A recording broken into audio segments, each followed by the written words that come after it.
was tough in the goldfields. The land was desolate, red, hot and flat. This is Hopkins Street, Boulder. Although life was harsh in Boulder, Nana made a home out of her tin house at 105 Hopkins Street, Boulder. This is Ethel coming up here with her family, and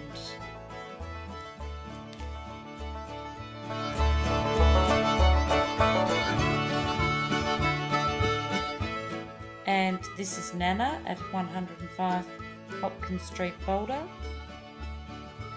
The next picture that's coming up is actually a photo of Mum outside of the house. The house had sold at that stage,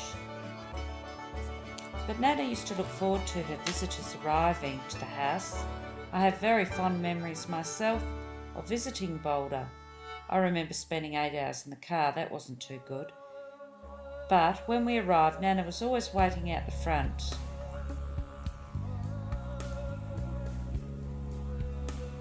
As you can see, it's made out of tin, the whole thing.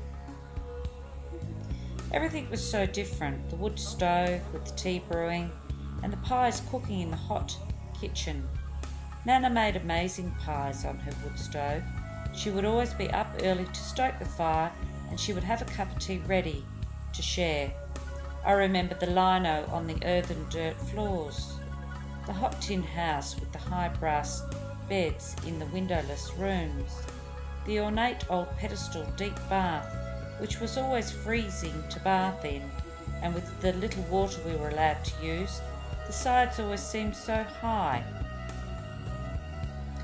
Nana boiled and hand-washed clothes, which seemed like a mission. Keeping clothes clean from the red dirt included washing them either by hand or boiling them in a copper. The old Coolgardie safe or pantry had water in tin cans underneath the legs to keep the ants away. Nana did not have a fridge in the early days. This restricted Nana's ability to keep large quantities of fresh food, but the greengrocer used to come past in the back lane every couple of days bringing fresh milk and vegetables. There was a butcher a short walk from her house. From time to time, Aboriginals lived in humpies across the road in the vacant block. Nana said she got on well with her intermittent neighbours. At times the feral cats and kittens would skid across the backyard. I remember the toilet way down the back of the yard. Going to the toilet in the thunderbox was always an ordeal. It was situated at the very back of a very large block. To get there you travelled past mounds of red dirt. This is a picture of an old copper, and this is a hand washing basin with the board they used to use.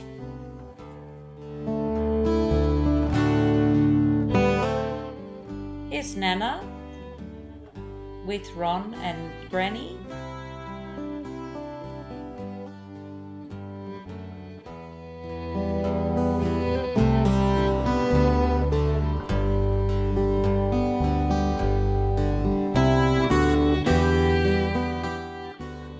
Here's a picture of Nana with Ron when he was born.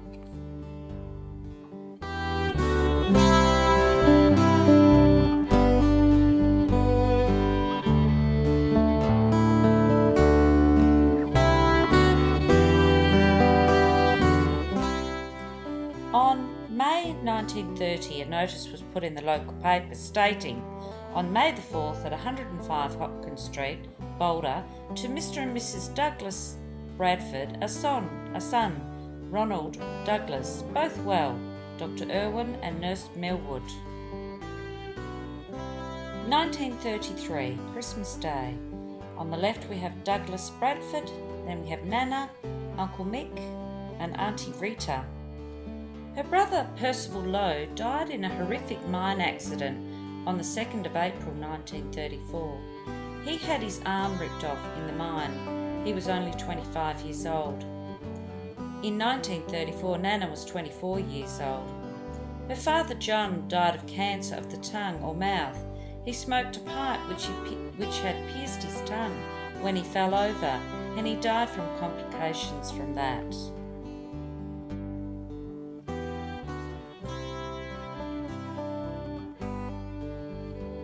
Here's some Nana near. And here we have Nana again on a bike near her house.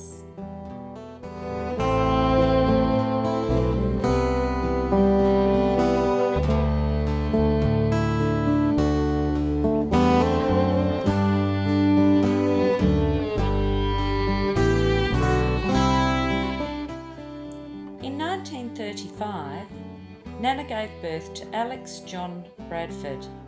This is Nana's second child, Alexander. Ron was 5 years old at the time.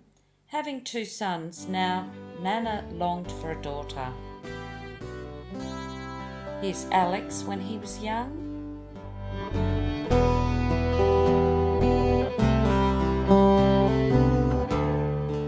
And Alex as a baby.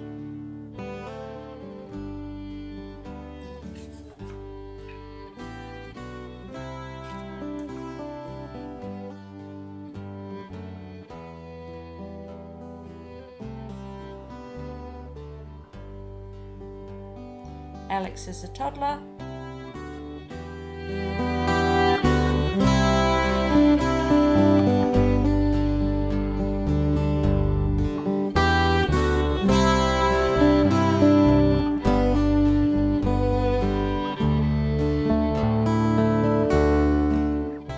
Douglas got one of the first Model T Fords.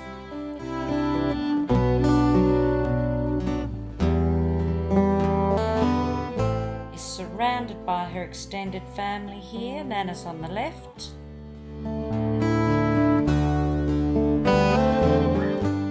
Nana's on the left again here, and she looks so like my sister Diane.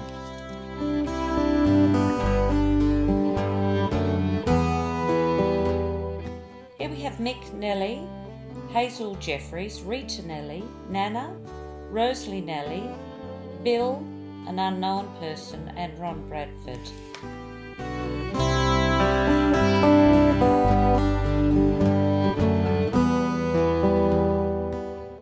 Here we have Hazel Jeffries, Rita Nellie, Nana and Rosalie Nellie.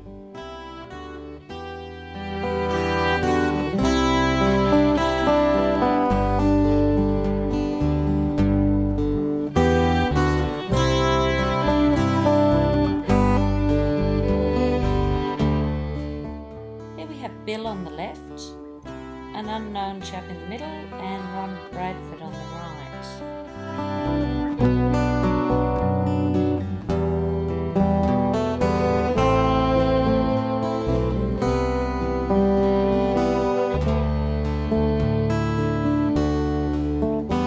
Here we have Bill Nellie. He actually wrote a book about the Nellie family.